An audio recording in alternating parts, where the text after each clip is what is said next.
Good morning students. हम PSC part second zoology का जो फर्स्ट पेपर है structure and functions of invertebrate types, उसके अंदर पायला जंतु की स्टडी कर रहे हैं बच्चों। जैसे आप लोगों ने अब तक पायला का जो है हैबिटेट, उसका जो मॉर्फोलॉजी है, डाइजेस्टिव सिस्टम, ये हम सब जो है वो पढ़ चुके हैं। और आज हम पायला का रेस्पिरेटरी सिस्टम पढ़ेंगे। पायला का सामान्य नाम क्या है बच्चों? पाइला, जिसको हम एप्पल स्नेल के नाम से भी जानते हैं। जैसे मैंने आपको बताया था, फाइलम कौन से फाइलम का मेंबर है? फाइलम मॉलस्का का मेंबर है। और क्लास कौन सी है पाइला की? गैस्ट्रोपोडा क्लास का ये मेंबर है। और हम जो स्पीशीज जनरली पढ़ रहे हैं वो कौन सी स्पीशीज पढ़ रहे हैं? Pila globosa. ओके, तो आज हम उसका रेस्पिरेटरी सिस्टम स्टार्ट कर रहे हैं बच्चों। देखिए, जैसे मैंने बताया, पाइला जो है वो एम्फीबियस नेचर का होता है। दोनों शुरुआत में जो हम बात कर रहे थे कि ये जो है वो एक्वेटिक एनवायरनमेंट में भी रह सकता है और टेरेस्ट्रियल जो है एनवायरनमेंट के अंदर भी सरवाइव कर सकता है। तो इस प्रकार ये दोनों ही प्रकार के उभयचरी जो है वो प्रकृति का होता है। और इसके इस जो है according to the habitat, according to the environment, इसके अंदर श्वसन भी दो प्रकार का होता है। ओके, ये double mode of respiration show करता है। ओके, जब ये एक्वेटिक एनवायरनमेंट में होता है बच्चों, तब इसके अंदर कौन सा रेस्पिरेशन होता है? तब इसमें एक्वेटिक रेस्पिरेशन होता है। और जब ये टेरेस्ट्रियल एनवायरनमेंट में होता है, धरातल पर होता है, तब ये वायवीय श्वसन, एरियल रेस्पिरेशन करता है। ओके, एक्वेटिक रेस्पिरेशन के लिए इसके अंदर जो रेस्पिरेटरी ऑर्गन पाया जाता है वो कौन सा रेस्पिरेटरी ऑर्गन होता है? वो टीनिडियम, जिसको हम गिल भी कहते हैं। एक सिंगल टीनिडियम इसके अंदर एक्वेटिक रेस्पिरेटरी ऑर्गन पाया जाता है। और एरियल रेस्पिरेशन किसके द्वारा करता है? वायवीय श्वसन के लिए इसके अंदर पल्मोनरी सेल, जिसको हम लंग भी कहते हैं, वो इसमें पाए जाते हैं। ओके, तो अब हम सबसे पहले एक्वेटिक रेस्पिरेटरी ऑर्गन टीनिडियम के बारे में पढ़ लेते हैं। टीनिडियम, जिसको हम गिल भी कहते हैं बच्चों, किस प्रकार का होता है? एक सिंगल टीनिडियम पाया जाता है, जो कि ब्रैंकियल चैम्बर में राइट साइड में जो मेंटल कैविटी है, जो मेंटल वॉल है, उसके डोर्सोलेटरल वॉल जो है ब्रैंकियल चैम्बर की, वहां पर एक सिंगल टीनिडियम सिचुएटेड रहता है। ओके, ये जो टीनिडियम है बच्चों, ये टीनिडियम असंख्य ट्रायंगुलर शेप की फ्लैट पत्ती नुमा संरचनाओं का बना हुआ होता है, जो क्या कहलाती है? जो लैमेली कहलाती है, जिन्हें हम लीफ फ्लैट भी कहते हैं।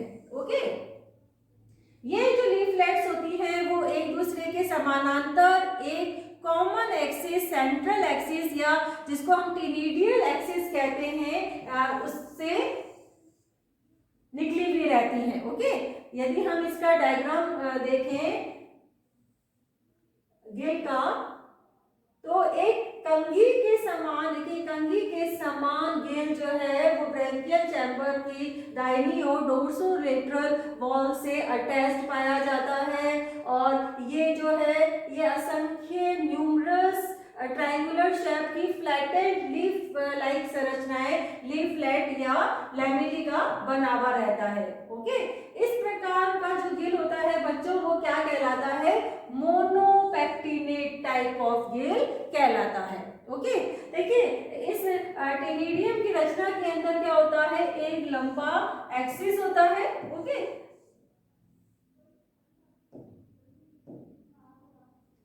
ये लंबा एक्सिस होता है, ये क्या कहलाता है? ये गिल एक्सिस, सेंट्रल एक्सिस या टीनिडियन एक्सिस कहलाता है। और इस एक्सिस पर ये लीफ फ्लैट्स लगी हुई रहती है। ओके, और इस प्रकार का गिल कंघी समान क्या कहलाता है? मोनोपेक्टिनेट गिल कहलाता है। ओके, चले अब आगे। इनका जो लैमिना है बच्चों, इन लैमिनी का जो बेसल एंड है वो किससे अटैच रहता है? जो मेंटल वॉल की पेरियल एपिथेलियम से अटैच रहता है। और दूसरा जो स्वतंत्र सिरा होता है वो ब्रैंकियल चैम्बर के अंदर फ्रीली लटका हुआ रहता है। ओके, यदि हम इस टीनिडियम की आप टिनिडियम की जो संरचना यहाँ पे दिखाई दी थी, इसके अंदर जो सेंटर पॉइंट वाले गिल्स होते हैं, जो सेंटर के अंदर उपस्थित गिल्स जो लैमिलीज होती हैं, ये साइज के अंदर बड़ी होती है, और जैसे जैसे किनारों की तरफ ये लैमिलीज बढ़ते हैं तो इनका साइज क्या होता है बच्चों, इनका साइज जो है वो छोटा होता जाता है। ओके, अब देखिए टिनिडियल जो एक्सिस, जो इसका सेंट्रल एक्सिस है, वहां पे क्या पाई जाती है, ctenidial axis is provided with afferent blood vessels. Okay, वहां पे दो प्रकार की ब्लड वेसल्स होती है, एफरेंट ब्लड वेसल्स। ये एफरेंट ब्लड वेसल्स क्या करती है, डीऑक्सीजनेटेड ब्लड को गिल्स के अंदर प्रवाहित करती है, और एक अन्य एफरेंट ब्लड वेसल्स जो कि ऑक्सीजनेटेड ब्लड को गिल्स से हृदय में पहुंचाने का कार्य करती है। ओके, यदि हम प्रत्येक लैमिली की संरचना देखें तो इस प्रत्येक लैमिली के अंदर इसके जो अग्र और पश्च तल है बच्चों, वहां पे क्या पाए जाते हैं, वहां पर अनुप्रस्थ रिज या जिनको हम प्लेट्स कहते हैं, वो जो है वो सिचुएटेड रहते हैं। ओके, ये जो ट्रांसवर्स रिजेस होते हैं बच्चों, ये भी जो है वो साइज में जो किनारे से लेकर बेस से लेकर अपेक्स जो होता है, उसका जो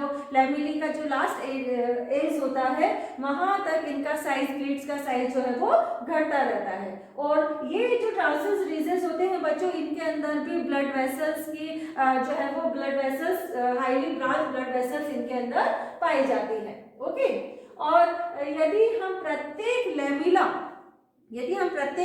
को देखें तो इसके अंदर क्या होता है, प्रत्येक लैमिला के अंदर इसके जो दोनों जो फ्री एंड्स होते हैं वो अनइक्वल होते हैं। ओके, इसके अंदर स्मॉल जो राइट साइड का जो इसका तल होता है, स्मॉल राइट साइड, जहां पर which receives blood from the afferent vessel, जो कि एफरेंट वेसल से ब्लड को प्राप्त करता है, ये क्या कहलाता है, ये एफरेंट साइड कहलाता है, जो कि अपेक्षाकृत छोटा होता है। ओके, और बड़ा साइड जो कि क्या होता है, लॉन्गर लेफ्ट साइड होता है, from which blood goes into the efferent vessel, जहां से ब्लड जो है रुधिर इफरेंट वेसल्स के अंदर जाता है। ये कौन सा साइड कहलाता है, ये लैमिला का इफरेंट साइड कहलाता है।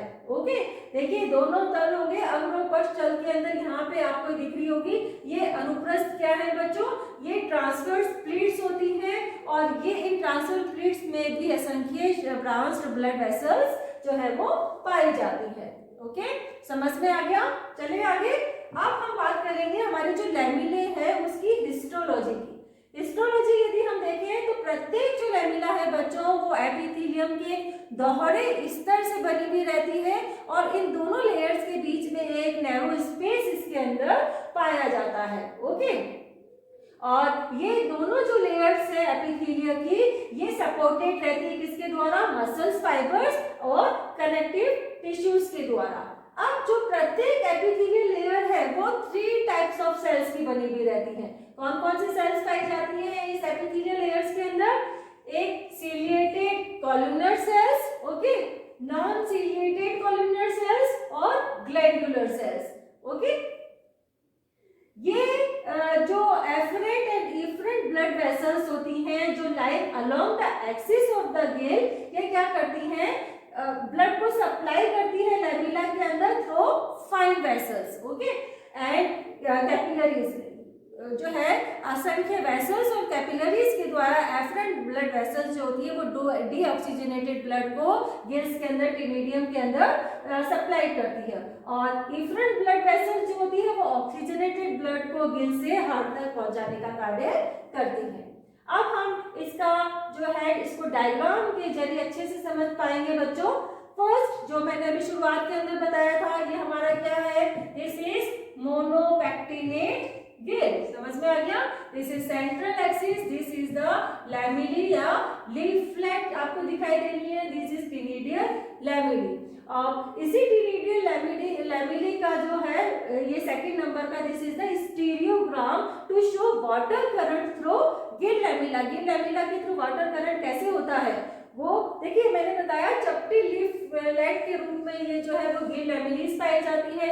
इनके अग्र और पश्च तलों के बीच के अंदर क्या पाए जाते हैं, these are the transverse pleats पाई जाती है। इनमें से एक साइड जो छोटी एफरेंट साइड होती है, जहां से एफरेंट ब्लड वेसल से जो है वो ब्लड गिल्स के अंदर आता है, ये एफरेंट साइड कहलाती है।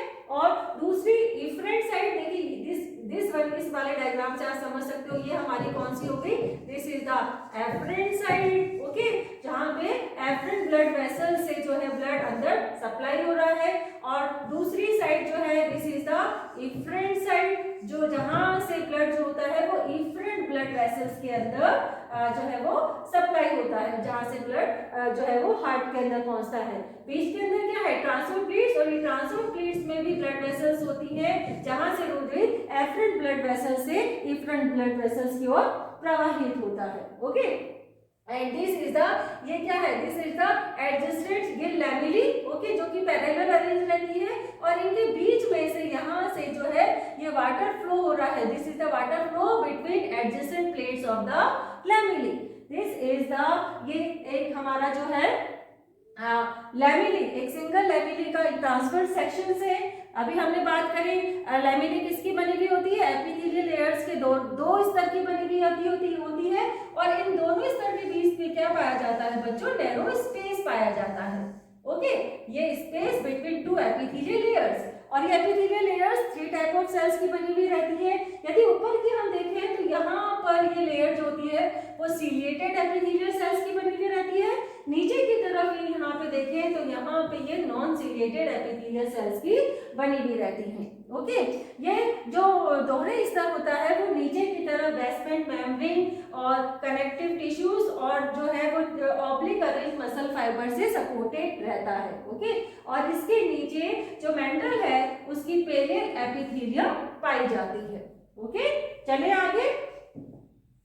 अब हम बात करेंगे सेकंड, जो हमारे वायवीय श्वसन का अंग है लंग, जिसको हम पल्मोनरी सैक कहते हैं, उसकी संरचना के बारे में। पल्मोनरी सैक जो है वो किस प्रकार की संरचना होती है, पल्मोनरी सैक बच्चों एक बैग लाइक स्ट्रक्चर होता है, एक सैक नुमा संरचना होती है, जो कहाँ पाया जाता है, जो हमारा पल्मोनरी चैम्बर है बच्चों, पल्मोनरी चैम्बर के अंदर जो मेंटल की डॉर्सल वॉल होती है उससे लटका हुआ एक सैक नुमा संरचना पल्मोनरी सैक पाया जाता है। ओके, पल्मोनरी सैक में यदि हम डॉर्सल, इसकी जो भित्ति है उसकी जो देखें तो उसकी जो डॉर्सल सरफेस होती है बच्चों वो तो पिगमेंटेड होती है, और लेकिन इस वॉल की जो वेंट्रल वॉल होती है वो कैसी होती है, क्रीमी व्हाइट कलर की होती है। ओके, पल्मोनरी सैक की जो ये भित्तियां होती हैं ये बहुत ज़्यादा पेशी युक्त होती है, हाईली वेस्कुलर होती है, और इनके अंदर जो है वो ब्लड स्पेसेस भी पाए जाते हैं। ओके, पल्मोनरी सैक जो होता है वो ओपन होता है किसके अंदर, पल्मोनरी चैम्बर के अंदर, एक छिद्र के द्वारा ओपन होता है। ये छिद्र क्या कहलाता है, न्यूमोस्टोम जिसको जो है हम कहते हैं, और इस छिद्र को पल्मोनरी अपर्चर भी कहा जाता है। ओके, इस अपर्चर के द्वारा पल्मोनरी सैक कहाँ ओपन हो रहा है, पल्मोनरी जो हमारी कैविटी है पल्मोनरी सैक, पल्मोनरी चैम्बर, उसके अंदर ये जो है वो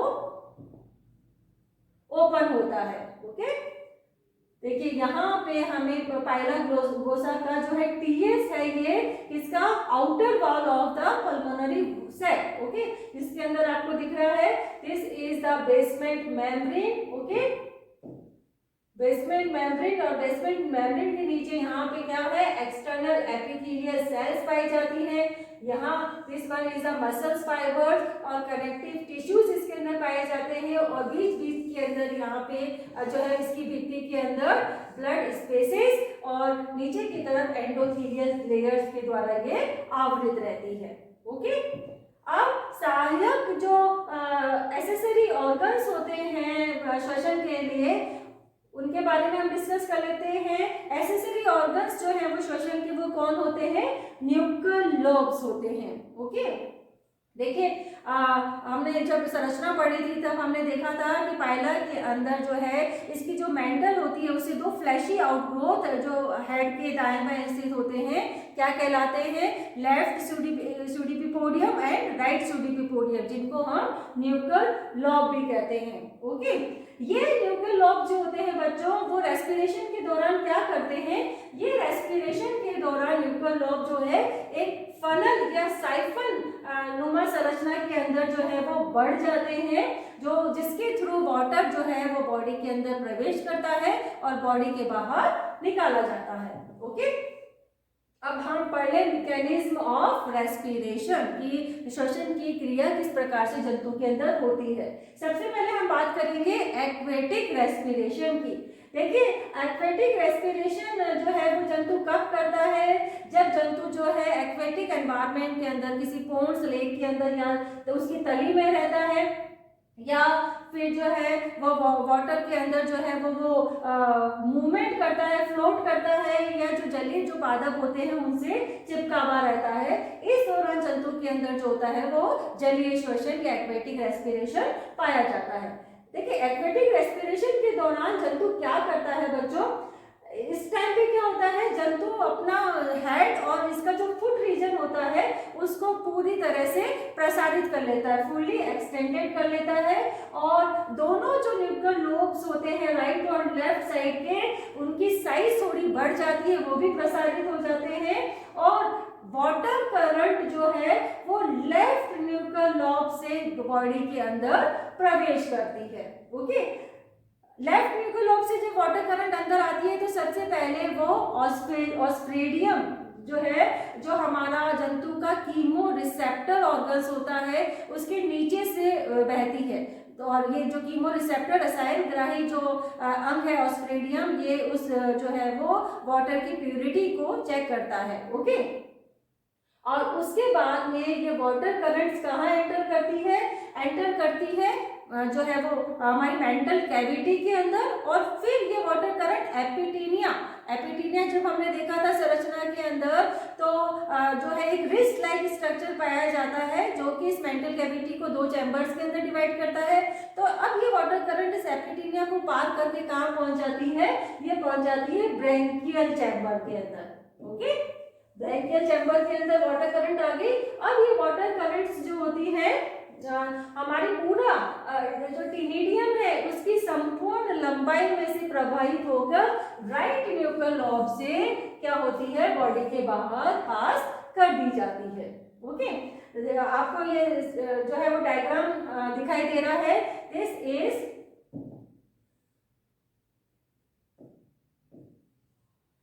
showing mechanism of respiration during aquatic respiration. Okay,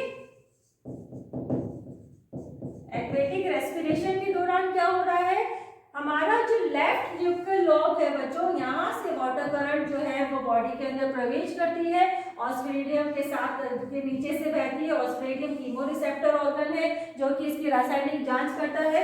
अब यहाँ से ये वाटर करंट जो हमारा ये पोर्शन है एपिटीनिया, इसको पार करके कहाँ पहुंच जाती है, हमारा चैम्बर ब्रैंकियल चैम्बर के अंदर। ओके, ब्रैंकियल चैम्बर में दाहिनी ओर क्या स्थित है, मेंटल वॉल से अटैच्ड हमारा टीनिडियम। ओके, यहाँ पे ये क्या स्थित है, दिस इज द टीनिडियम। ओके, और इस टीनिडियम की पूरी लंबाई में वाटर करंट प्रवाहित होकर जो हमारा राइट न्यूकल लॉब है उससे बॉडी के बाहर पास आउट हो जाती है। ओके, जब ये वाटर करंट इस टीनिडियम से गुजरती है तो यहाँ टीनिडियम जो है, टीनिडियम के अंदर अभी हमने बताया ट्रांसपोर्ट प्लेट्स पाई जाती है, ब्लड वेसल्स यहाँ पे सिचुएटेड होती है। तो यहाँ जो है टीनिडियम की जो ब्लड वेसल्स होती है, यहाँ से रुधिर से जो ऑक्सीजन है वो कैरी कर ली जाती है वाटर से, और कार्बन डाइऑक्साइड जो होती है वो वाटर के अंदर छोड़ दी जाती है, डिफ्यूज कर दी जाती है। ओके,